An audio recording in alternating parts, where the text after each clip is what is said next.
What's up everyone, it's this guy, and today we'll be building a frameless cubby shelf. Now this is totally my own design, and it's useful to store your knickknacks on. Now the build's going to require some really tight cuts, like 90-degree cuts, therefore I'm using a scroll saw. It's pretty much the only saw that can pull this off, unless you got extra awesome skills with a jigsaw or something with a tiny blade. Get your pen and paper out, because here's a list of the required materials. Starting off with 6 1x4s at 4 feet long. To join it together, you'll need 2-inch wood screws, and if you count, it's 17. You'll need 1 pack of 3/4 inch L brackets. And the reason I call out the pack is because it comes with some screws that you're going to need. But you're only going to need 2 at the end of the day, but you still need the screws that come with it. You will need a pair of easy anchors, and I think you can buy them in a 2-pack. For tools, you're going to need a measuring tape, and a square, or they call them a corner square, I think. Something you can draw a straight line with, a straight edge. A cordless drill with a Phillips head bit, and a 1/8 and a 5/32 drill bit as well. A short or a shorty Phillips head screwdriver, and you'll need to cut a small block off one of the pieces of wood that I asked you to get, about maybe 3 to 4 inches in width. And if you're like me, a good cup of coffee will also help. We'll start off the build by measuring out and then marking all of the wood that needs to be cut. First and foremost, you'll need 5 pieces of wood cut at 24 inches in length. Then we need to find the center, lengthwise on the board, so measure 1.75 inches on both sides. This will require your tape measure, and just go ahead and dot an indication at that measurement. Once you have the markings made, you're going to draw a light line between the 2 markings, and repeat with the other pieces. Now you'll measure 6 inches in from one of the ends. Once you identify the 6 inches, go ahead and mark it, and then use your square to draw a perpendicular line. This is where we're going to mark the first cut. And this is what the wood block is for. You're going to align it with the line you drew, the perpendicular one, and then you're going to mark it on the other side. And to avoid confusion later when you're cutting, go ahead and shade in this area. We're shading in what we're cutting away. Now you're going to measure 12 inches, which is halfway into the board, and go ahead and mark it. This is where we're going to measure the next cut. Your goal is to center the wood block onto the marking you made and then mark both sides. Then the square will be used to make sure that the lines are perfectly perpendicular. On the other side of the board, go ahead and measure 6 inches. And like before, you're going to mark it, and that's where the next cut will go. Once again, using the scrap wood to measure out your cut. The first one's done, and then you're going to repeat with the other 24-inch pieces that you cut. Moving on to the next pieces of wood, you'll need 3 pieces at 48 inches. And like before, we're going to measure to find the halfway point, which is 1.75 inches. Go ahead and measure across the board. Once you have it marked out, go ahead and draw a light line down the length of the board. The cuts on the longer boards will be measured 8 inches in. And like before, once identified, you're going to mark it, and then you're going to go ahead and mark it for a cut. From here, you're pretty much repeating every 8 inches. However, pay attention to the pattern you're creating because it needs to be repeated on all 3 pieces at 48 inches.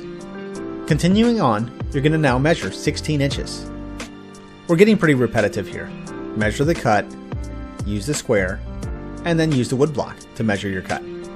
Simply follow along with the on-screen stuff while I speed it up to kind of save us some time. Now you're repeating the step at 24 inches. And while this runs, let me ask you, do you enjoy this type of content? Is this helpful? And if so, I can probably continue to design more videos like this for you guys to do projects like this around your home. Just leave me a comment below. And if you find something on Pinterest that you want me to try, shoot it over to me. I'd be happy to take a look. Just keep in mind that I'm not a master carpenter. I'll do the best I can, but I'm not going to promise that I can do everything.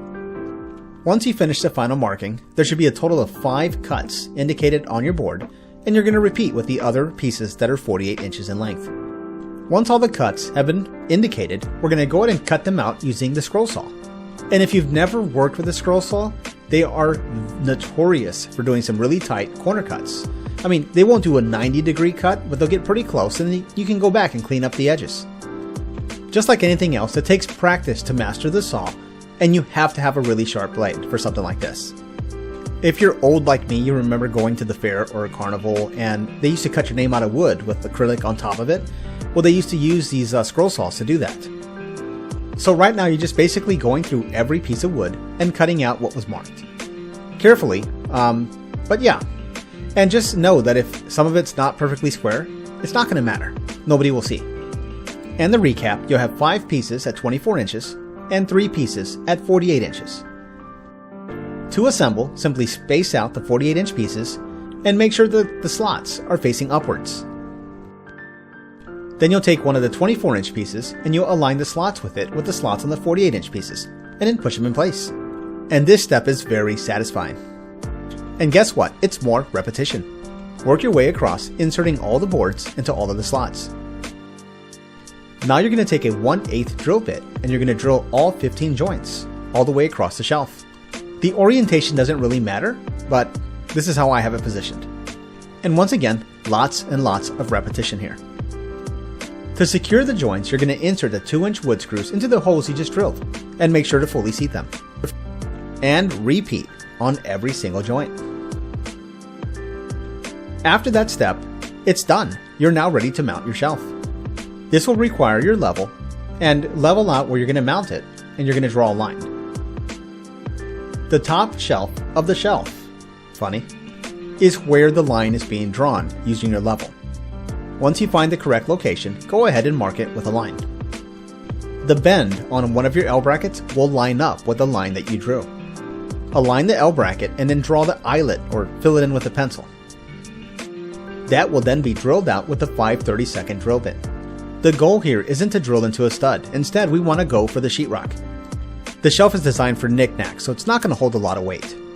The easy anchors will then be inserted into the holes you drilled. Push it in place and then drill it in using your drill with the Phillips head bit. Then you'll take one of your wood screws and then you'll take the L bracket and you're going to drill it into the wall using your drill. With the brackets in place, go ahead and set the shelf onto it temporarily and hold it in place. And while holding it in place, go ahead and mark the openings on both L brackets.